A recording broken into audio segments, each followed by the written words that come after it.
흔히 하는 얘기가 있습니다. 사람 참 안 변해. 사람은 고쳐 쓰는 게 아니야. 여러분, 이 말이 맞는 얘기입니까? 아니면 틀린 얘기입니까? 질문이 너무 어려운 모양이에요.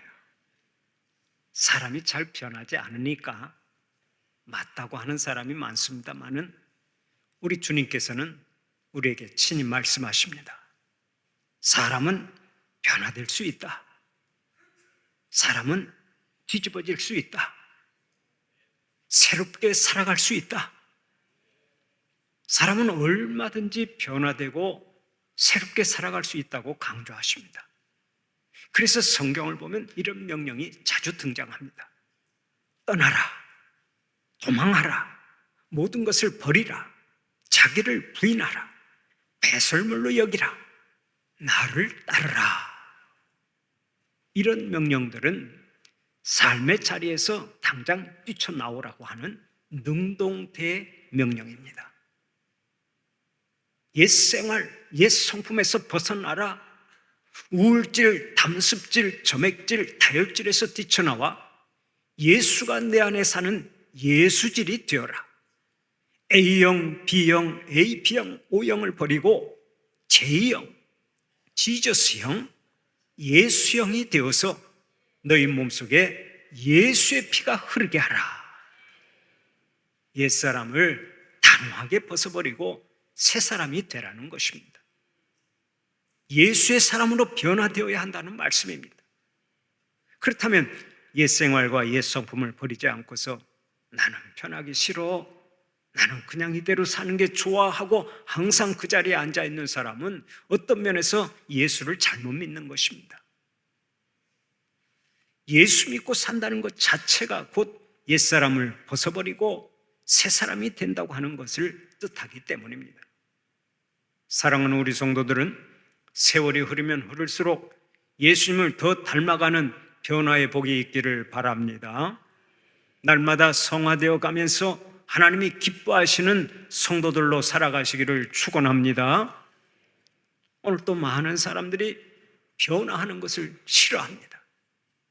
길도 가던 길로만 가려고 하고, 말도 하던 대로만 하려고 하고, 생활도 자기만의 스타일을 고집하는 경향이 많습니다. 새로운 모험을 두려워합니다. 이것이 인간의 본성인지도 모르겠습니다. 그러나 변화해야 할 때는 과감히 변화해야 합니다. 왜 그렇습니까? 변화하지 않고서는 좀 더 복된 삶을 살아갈 수 없기 때문에 그렇습니다. 특히 영적인 면에서는 더욱 그렇습니다. 그 누구도 변화하지 않고서는 하나님께서 예비해 놓으신 복을 누릴 수가 없습니다. 그런 의미에서 변화하는 것을 두려워하거나 주저할 필요가 없습니다. 변화하고자 하는 거룩한 욕심이 있어야 한다는 말씀입니다. 단호한 결단이 있어야 합니다. 달걀이 스스로 깨고 나오면 병아리가 되지만 남이 깨면 계란 후라이가 됩니다. 제 말이 맞으면 고개라도 한번 끄덕여 보세요. 계란이 스스로 깨고 나오면 병아리가 되지만 남이 깨면 후라이가 되어서 단번에 삼킴을 받는 것입니다. 또 뱀도 스스로 허물을 벗으면 살지만은 남이 허물을 벗기려고 하면 죽고 맙니다. 그 어떤 존재든 변화해야 할 때는 적극적으로 변화해야 성공적인 삶을 살아갈 수가 있는 것입니다. 변화는 삶의 위기가 되기도 하지만은 사실은 절호의 기회가 되기도 합니다. 그러므로 우리의 인생길에는 반드시 삶의 전환점, 곧 터닝 포인트가 있어야 합니다. 변해야 복을 누리고 변해야 새로운 역사를 써내려 가는 것입니다. 남강 이승훈 선생이 평안북도 정주에 세운 오산학교가 있습니다. 주기철 목사를 비롯하여 함석헌, 김소월, 이중섭 등등 걸출한 인재를 많이 배출했던 이 학교에 한 학생이 입학을 했습니다. 이 학생이 명문학교에 입학은 했지만 허구한 날 말썽만 피웠습니다. 하면 싸우고 제멋대로 생활하면서 소위 문지하로 낙인이 찍혔습니다. 교사들이 불러다 혼돈 내고 타일러 보았지만 도대체 변화가 없었습니다. 그러자 담임 선생이 마지막으로 그 당시 교장이었던 조만식 선생에게 데리고 갔습니다. 조만식 선생이 이 학생과 대화를 나누어 보았습니다. 그러나 조만식 선생도 어떻게 해볼 도리가 없었습니다. 완전 구제불능이었습니다. 결국 퇴학을 시켜야 할 단계에 이르게 되었습니다. 그때 조만식 선생이 마지막으로 그 학생의 손을 잡고 간절히 기도해 주었습니다. 기도하던 조만식 선생의 눈에서 눈물이 흘러내렸습니다. 그런데 교장 선생님의 그 뜨거운 눈물이 자기 손등에 떨어지자 이 학생이 드디어 마음을 바꾸었습니다. 큰 감동을 받고 마음을 바꾸었어요. 그리고 그날 이후로 그는 완전히 새 사람이 되었습니다. 훗날 한국 역사에 큰 족적을 남긴 사람으로 우뚝 서게 되었습니다. 여러분, 이 사람이 누군 줄 아십니까? 바로 연세대학교 초대 총장을 역임했던 백낙준 박사입니다. 백낙준 박사는 새롭게 변화된 뒤에 미국 예일대학으로 유학을 갔습니다. 거기서 학위를 받고 귀국해서 연세대학교 총장을 지냈고 교육부 장관을 역임한 인물이 되었습니다. 우리나라의 교육계에 큰 공헌을 했던 사람이 바로 백낙준 박사입니다. 얼마나 놀라운 변화입니까? 사람이 좋은 쪽으로 변화하기만 하면 그 후에는 반드시 복이 따라오는데 사랑하는 우리 성도들에게 이 변화의 복이 임하시기를 바랍니다. 변화의 복을 많이 받고 주위에 있는 사람들의 축복의 통로가 되시기를 축원합니다. 오늘의 본문에 나오는 야곱은 변화의 복을 누린 대표적인 사람입니다. 야곱은 본래 변화가 어려운 사람이었습니다. 그러나 그럼에도 불구하고의 변화가 있었습니다. 그때부터 야곱은 말할 수 없는 복을 받았습니다. 그의 이름까지도 야곱에서 이스라엘로 바뀌는 복을 누렸습니다. 우리가 아는 대로 야곱은 발뒤꿈치를 잡은 자, 거짓말쟁이라고 하는 뜻을 가지고 있습니다. 그러나 이스라엘은 하나님과 겨루어 이긴 자라는 뜻을 가지고 있습니다. 하나님과 씨름을 하며 복을 달라고 했던 야곱에게 하나님께서 주신 새로운 이름이 이스라엘인데 이 이름이 훗날 그의 후손들이 세운 국가의 이름이 되었습니다. 야곱의 새로운 이름 이스라엘이 한 국가의 이름이 되었으니 이것이 얼마나 큰 영광입니까? 야곱은 변화된 이후로 누구보다 큰 복을 받았던 것입니다. 성경이 이 변화의 스토리를 소개하는 목적이 있습니다. 하나님께서 구원하신 사람은 그 누구든 변화될 수 있다는 사실을 실증적으로 제시하고자 하는 것입니다.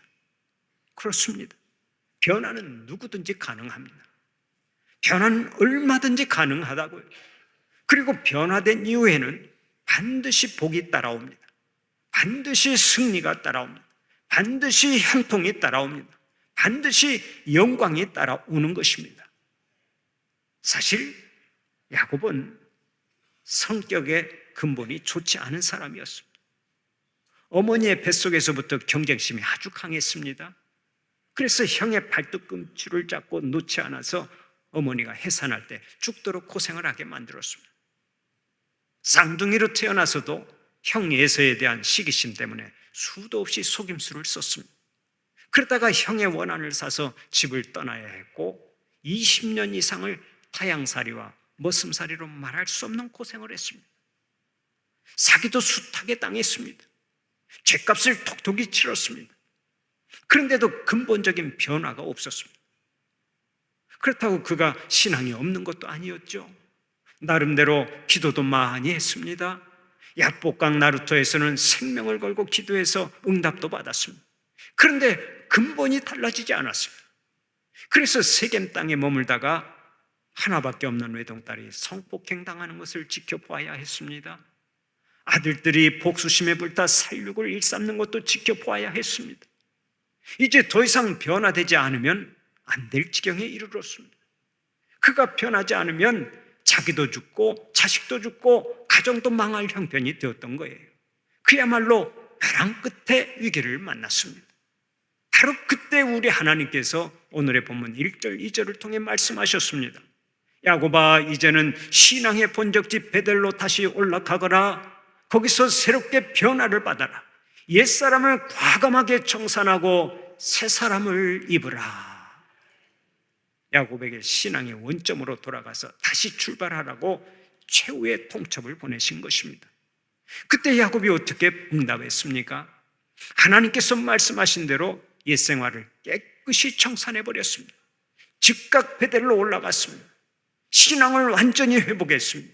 새롭게 살았습니다. 그때부터 하늘문도 열렸습니다. 하늘의 신령한 복이 차고 넘쳐났습니다. 믿음의 족장으로 우뚝 서게 되었습니다. 얼마나 놀라운 복입니까? 여러분, 하나님께서 야곱에게만 이렇게 복 주기를 원하시겠습니까? 그렇지 않습니다. 우리에게도 똑같이 복 주기를 원하십니다. 그래서 오늘 또 우리에게 말씀하십니다. 나의 자녀들아, 복 받기를 원하느냐? 그렇다면 신앙의 본적지로 다시 올라가라. 옛 생활을 깨끗이 청산하라. 새롭게 변화되어라. 복을 받는 전제 조건은 변하는 것입니다. 변화가 없으면 복도 없어요. 변화가 더딜수록 잃는 것만 늘어납니다. 고생만 늘어나고 값비싼 대가를 치를 뿐입니다. 나만 고생하는 것이 아닙니다. 여러 사람이 함께 고생을 합니다. 내가 바뀌지 않으면 나도 고생하고 식구들도 고생하고 주위에 있는 사람 모두가 생고생을 합니다. 그러므로 이제는 유턴을 해야 합니다. 돌아서야 합니다. 바뀌어야 합니다. 내가 바뀌어야 가정이 행복해지고, 내가 바뀌어야 교회가 행복해지고, 내가 바뀌어야 세상이 행복해지는 것입니다. 바움 교수는 바보와 현자의 차이를 이렇게 구분해서 정의를 내렸습니다. 바보는 변했다고 생각하고 지혜로운 자는 변하자고 말한다. 그렇습니다. 바보는 이미 자기가 변했기 때문에 더 이상 변할 것이 없다고 착각하며 살아갑니다. 그러나 지혜로운 자는 항상 부족함을 느끼면서 계속 변화되어야 한다고 자신을 채근하며 살아갑니다. 누가 하나님께서 주시는 복을 많이 받겠습니까? 새롭게 변화하는 사람만이 하나님의 주시는 복을 넉넉히 받는 것입니다. 그러면 우리가 어떻게 변화해야 하겠습니까? 첫째로 우상을 버리는 변화가 있어야 합니다. 오늘의 본문 2절을 보면 야곱이 이렇게 말합니다. 너희 중에 이방 신상들을 버리고 자신을 정결하게 하고 너희들의 의복을 바꾸어 입으라. 야곱은 자기 식구들과 자기와 함께한 모든 사람들에게 이방의 신상을 버리자고 했습니다. 먼저 각자에게 있는 우상을 버리라고 말했습니다. 바로 이것입니다. 하나님 앞에 나아가 새롭게 변화하려면 먼저 내게 있는 우상을 버려야 합니다. 하나님께서는 우상을 얼마나 싫어하시는지 10계명 중에 제1계명과 2계명을 통해서 가장 먼저 강조하셨습니다. 너는 나 외에 다른 신들을 내게 있게 말지니라. 너를 위하여 새긴 우상을 만들지 말며 그것들에게 절하지 말라. 그것들을 섬기지 말라. 눈에 보이는 우상, 보이지 않는 우상을 일체 마음에 두지 말라고 명령하셨습니다. 왜 그렇습니까? 이 땅의 모든 우상은 타락한 인간의 욕망이 만드는 것이기 때문에 그렇습니다. 인간이 섬기는 우상 속에는 반드시 탐심이 숨어 있습니다. 따라서 탐심을 가지고 있는 우상 숭배자는 범죄하게 되고 하나님을 멀리하게 되고 멸망의 길을 자초하게 되는 것입니다. 그렇다면 오늘 여러분은 어떻습니까? 혹시 여러분의 마음 가운데 보이지 않는 우상을 만들어 놓고 살지는 않습니까? 우상 때문에 실패하는 삶을 사는 것은 아닙니까? 하나님보다 더 사랑하는 것은 다 우상입니다. 그런데 오늘 또 많은 성도들이 입술로는 하나님이 주인이라고 해놓고 마음속에는 각종 우상을 모시고 살아갑니다. 하나님보다 돈을 더 사랑합니다. 하나님보다 권세를 더 사랑합니다. 하나님보다 쾌락을 더 사랑하고 하나님보다 지식을 더 사랑합니다. 그러면서도 하늘의 복, 땅의 복을 다 달라고 부르짖습니다. 바로 여기에 하나님이 응답이 있겠습니까? 하나님께서 주시는 복은 내가 바뀌기 전까지는 임하지 않습니다. 그러므로 먼저 내 안에 주인을 바꾸어야 합니다. 내 안에서 주인 노릇하고 있는 내가 죽고 예수를 주인으로 모시고 사는 삶으로 바뀌어야 변화의 복이 임하는 줄 믿으시기 바랍니다.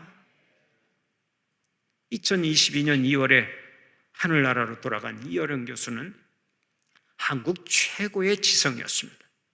그는 소설가이자 시인이었고 수필과 희곡까지 써낸 작가였는데 우리나라 초대 문화부 장관을 역임한 인물이죠. 그는 노년에 목사이자 변호사였던 딸의 전도를 받고 예수를 믿었습니다. 세례를 받았습니다. 그가 TV에 출연해서 영화감독 이장호 씨와 대담을 했는데 거기서 세례를 받던 순간의 느낌을 묻자 이렇게 대답했습니다. 저는 그동안 누군가에게 몸을 맡겨본 적이 없었습니다. 얼마나 외로운 삶이었겠습니까? 혼자 바들바들하면서 여기까지 온 내가 너무 불쌍했습니다. 기독교 신자인 가장 사랑하는 내 딸도 얼마나 쓸쓸했겠습니까? 세례를 받는 순간 나도 모르게 눈물이 나왔습니다. 그는 계속해서 다음과 같이 말했습니다. 나는 의심 많은 제자 토마였습니다. 보이지 않으면 믿지 않는 지식인이었습니다. 그동안 내가 얼마나 잘못 살아왔고 얼마나 많은 것이 부족했었는지를 알게 되었습니다. 이제 나는 인간의 오만을 다 버립니다. 오만함을 버리는 것이 저에게는 가장 큰 변화입니다. 이어령 교수는 극적으로 인생의 주인을 바꾸었습니다. 그동안 악착같이 자기가 주인 노릇하며 살았지만 이제는 아니라고 고백했습니다. 인생의 주인은 오직 예수님이시라고 만방에 선언했습니다. 저는 그의 선언이 이 세상을 살아가는 현대인들에게 큰 영향력을 끼쳤다고 믿습니다. 그러면 예수님을 내 인생의 주인으로 모시고 살아가려고 할 때 내가 어떻게 해야 합니까? 먼저 내 안에 있는 나의 자아가 죽어야 합니다. 내가 나의 욕심과 나의 정을 십자가에 못 박고 죽어야 예수님이 나의 주인이 되시는 것입니다. 그런데 희한하게도 내가 죽으면 우리 주님께서 내 마음을 바꾸어 주십니다. 세상도 온통 새 것으로 바꾸어 주십니다. 이제는 내가 보는 세상이 더 이상 옛 하늘과 옛 땅이 아닙니다. 완전히 새 하늘과 새 땅입니다. 그래서 온 세상을 주님의 눈으로 보고 주님의 생각으로 생각하고 주님의 마음으로 살아가게 하십니다. 이것이 인생 최대 복인 줄 믿으시기를 바랍니다. 한 성도가 종교개혁자 마르틴 루터를 찾아와서 물었습니다. 목사님, 어떻게 하면 그 많은 사탄의 시험을 이길 수 있었습니까? 루터가 말했습니다. 나에게도 자주 사탄이 찾아와서 마음의 문을 두드린다네. 그리고 문을 열어달라고 소리친다네. 그럴 때마다 내 마음의 주인 되시는 예수님이 나가서 문을 열어주신다네. 그때 사탄이 이 집에 루터가 살고 있죠? 하고 물으면 예수님께서 잘못 찾아오셨소 라고 말씀하신다네. 사탄이 다시 이 집 주인이 루터 아닙니까? 하면 예수님은 루터는 이사 갔소, 이 집의 주인은 예수요 하고 대답하신다네. 그러면 사탄은 대경실색하고 돌아간다네. 내가 주인 노릇하면 사탄이 끊임없이 건드립니다. 그러나 예수님이 내 안에 주인이 되시면 사탄은 한 길로 왔다가 7길로 도망치는 거예요. 사랑하는 우리 성도들은 모든 우상을 버리고 예수님만을 주인으로 모시고 살아서 언제나 하늘의 복이 차고 넘쳐나시기를 축원합니다. 두 번째로 나를 정결하게 하는 변화가 있어야 합니다. 오늘의 본문 2절을 보면 야곱이 이렇게 말합니다. 너희는 자신을 정결하게 하고 의복을 바꿔 입으라. 우상을 버리고 하나님만을 인생의 주인으로 모셨으면 이제 정결하게 살자는 얘기입니다. 새롭게 살자는 것입니다. 바로 이것입니다. 우리 속에 더러운 것을 버렸으면 이제 새로운 것으로 채워야 합니다. 만약 버릴 것을 버렸는데 새로운 것을 채우지 않으면 상황은 언제든지 악화될 수가 있는 거예요. 성경을 보면 이런 비유가 나옵니다. 어떤 사람이 귀신에 들렸습니다. 얼마 후 하나님의 은혜로 나음을 입었습니다. 그런데 그 빈 심령에 하늘의 신령한 것들로 채우지를 않았습니다. 그랬더니 쫓겨난 귀신이 자기보다 더 악한 귀신 7을 데리고 들어와 또다시 그 사람을 점령해버렸습니다. 그거 얼마나 불쌍한 인생이 되고 말았습니다. 버릴 것을 버렸으면 좋은 것으로 채워서 삶의 내용이 달라져야 마땅한 것입니다. 좋은 쪽으로 바뀌어야 한다는 말씀입니다. 그래야 그것이 복이 되는 거예요. 오늘의 본문을 보면 자신을 정결하게 하고 의복을 바꿔 입으라라고 하는 말씀이 나오는데, 여기서 의복을 바꿔 입으라라는 말은 옷을 자주 갈아입으라라는 뜻이 아닙니다. 이 말의 원뜻은 회개를 의미합니다. 과거의 죄악된 생활을 버리고 새롭게 살아라, 삶을 완전히 바꿔라 라는 뜻입니다. 여러분, 하나님께서 주시는 복을 원하십니까? 그러면 삶의 태도를 한번 바꾸어 보세요. 한때 어떤 가수가 나와서 바꿔 하고 노래했는데, 그 말대로 잘못된 것을 한번 바꿔보세요. 제가 여러분에게 질문 하나 하겠습니다. 대답해 보세요. 여러분 아침에 일어나서 제일 먼저 하는 것이 무엇입니까? 어떤 사람은 일어나자마자 불평부터 쏟아냅니다. 아이고, 날씨 한번 더럽게 덥네. 아이고, 왜 이렇게 또 비가 와. 아이고, 왜 이렇게 몸이 찌뿌둥하다냐. 하루를 불평과 원망으로 시작합니다. 하나님, 지난밤에도 편안히 잠을 잘 자게 해주셔서 감사합니다. 오늘 또 하나님의 은혜를 기대하며 출발하겠습니다. 하나님, 저와 함께하여 주시옵소서 하고 기도를 하고 하루를 시작하면 얼마나 좋겠습니까? 그런데 역사에 다시 돌아오지 않은 그 좋은 아침 시간에 불평과 원망으로 하루를 시작하니 얼마나 가슴 아픈 일입니까? 여러분, 한번 바꿔보세요. 하루를 시작하되 먼저 하나님을 찾고, 가장 먼저 하나님을 찾고 하나님의 말씀을 묵상하고 기도로 하루를 시작해 보세요. 인생을 되는 대로 그냥 막 살아가지 말고 하나님의 말씀으로 충만해서 하루하루를 살아가는 것을 습관화해 보세요. 그러면 여러분의 삶이 달라지고 여러분의 가정이 달라지고 세상이 달라질 것입니다. 우리 교회 한 집사님은 3년 전부터 매일 하나님의 말씀을 읽고 묵상하기로 작정을 했습니다. 그리고서 성경을 얼마나 열심히 읽었는지 불과 3년 만에 신구약 성경 100독을 돌파했습니다. 이렇게 얘기하면 좀 놀래야 되는데 우리 성도들은 별로 놀라지를 않습니다. 3년 만에 신구약 성경 100독을 돌파했다니까요. 이제 좀 반응이 옵니다. 성경을 1년에 한 번 읽기도 사실 많이 힘이 드는데 3년 만에 100독을 했으니 얼마나 열심히 읽었겠습니까? 이 집사님이 하루 종일 성경을 읽고 묵상하면서 살았다는 얘기인데, 이분이 성경을 읽고 묵상하는 것으로 끝나지 않았습니다. 성경을 읽고 말씀으로 충만하니까 그 집사님의 삶이 완전히 바뀐 거예요. 그것을 가장 빨리 알아챈 사람이 그 집사님이 아닌 권사님이었습니다. 그 권사님의 이야기를 들어보니까 몇 년 사이에 남편의 모든 것이 바뀌었답니다. 생각도 바뀌고 말도 바뀌고 대인관계도 바뀌고 가정생활도 바뀌고 직장생활도 바뀌고 신앙생활도 완전히 바뀌었다는 거예요. 또 틈만 나면 전도하기에 바쁘답니다. 그것을 지켜보면서 권사님은 자기 남편을 진정으로 존경하게 되었다고 고백하더라고요. 우리가 잘못된 것을 바꾸기만 하면 그때부터 모든 것이 달라지고 하늘의 복, 땅의 복이 충만하게 임하는 줄 믿으시기 바랍니다. 그런 의미에서 여러분이 평소에 사용하는 말도 한번 바꿔보세요. 왜 말을 바꾸지 못해서 허구한 날 다른 사람에게 불쾌감을 주고 상처를 주면서 살아갑니까? 말을 아름답게 바꾸면 사는 곳이 달라집니다. 누구에게나 사랑받고 존경을 받습니다.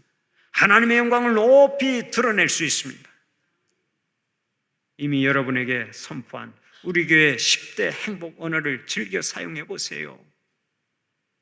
이 언어를 상기하는 의미에서 한번 따라서 해 주시기를 바랍니다. 반갑습니다. 사랑합니다. 감사합니다. 미안합니다. 훌륭하십니다. 수고하십니다. 좋습니다. 한번 싸워봅시다. 그 말은 따라서 하면 안 되지. 잘 따라서 하는가 확인해 보려고 그래요. 한번 해봅시다. 긍정적으로 생각하고 한번 해봅시다 하는 그런 뜻입니다. 또 용서하세요. 다 모르고 그랬는걸요 뭐. 아멘입니까? 여러분 언제나 이 행복을 창조하는 언어만을 사용하면서 하나님께 영광 돌리고 모든 사람들에게 은혜를 끼치는 자들이 되시기를 축원합니다. 우리가 새롭게 변화되면 하나님께서 복을 주시는데 그것이 구체적으로 어떤 복입니까? 먼저 신분을 새롭게 승격시켜 주십니다. 오늘의 본문 9절 이하를 보십시오. 야곱이 옛 생활을 과감하게 정리하고 돌아오자 하나님께서 어떤 복을 주셨습니까? 즉각 새 이름을 불러주셨습니다. 이제 너는 더 이상 옛사람 야곱이 아니라 새사람 이스라엘이다. 이스라엘이라고 하는 이름은 승리자라고 하는 뜻입니다. 하나님의 사람으로서 세상을 이기는 자가 된다는 뜻입니다. 얼마나 놀라운 신분의 승격입니까? 하나님께서는 새롭게 변화한 야곱을 어떠한 환경 속에서도 승리자로 살아갈 수 있도록 복을 주셨습니다. 하나님께서 특별한 영권을 주신 것입니다. 바로 이것입니다. 하나님은 우리가 변화하는 만큼 강력한 영권을 주십니다. 하늘의 권세를 덧입혀 주십니다. 그래서 모든 일에 승리하게 하십니다. 본문 5절 이하를 보면 야곱이 모든 우상과 더러운 것들을 청산했을 때 주위에 있던 족속들이 감히 야곱을 대항하지 못했습니다. 왜 그랬습니까? 그에게 신비한 영권이 주어졌기 때문입니다. 신분이 변화되면 영적 권세가 주어집니다. 이것을 사도행전 1장 8절에서는 성령의 권능이라고 말합니다. 옛사람을 청산하고 변화되어서 하늘 권세를 가지고 살아가는 여러분들이 되시기를 바랍니다. 다음으로 새로운 복을 더해 주십니다. 오늘의 본문이 전개되는 것을 보면 참 재밌습니다. 야곱이 옛 생활을 정리하고 새롭게 변화되었을 때 그의 이름이 이스라엘로 바뀌었습니다. 그런데 그때 하나님의 이름도 바뀌었습니다. 어떻게 바뀌었습니까? 11절을 보면 나는 전능한 하나님이니라 라고 하셨습니다. 이 말이 히브리어로는 엘샤다이입니다. 엘샤다이. 큰 권능의 하나님이시라는 말입니다. 없는 것을 있게 하시고 무에서 유를 창조하시고 죽은 자도 다시 살리시는 전능하신 하나님이시라는 것입니다. 이처럼 큰 권능의 하나님께서 변화된 야곱에게 엄청난 복을 약속하셨습니다. 그래서 야곱은 12지파의 족장이 됩니다.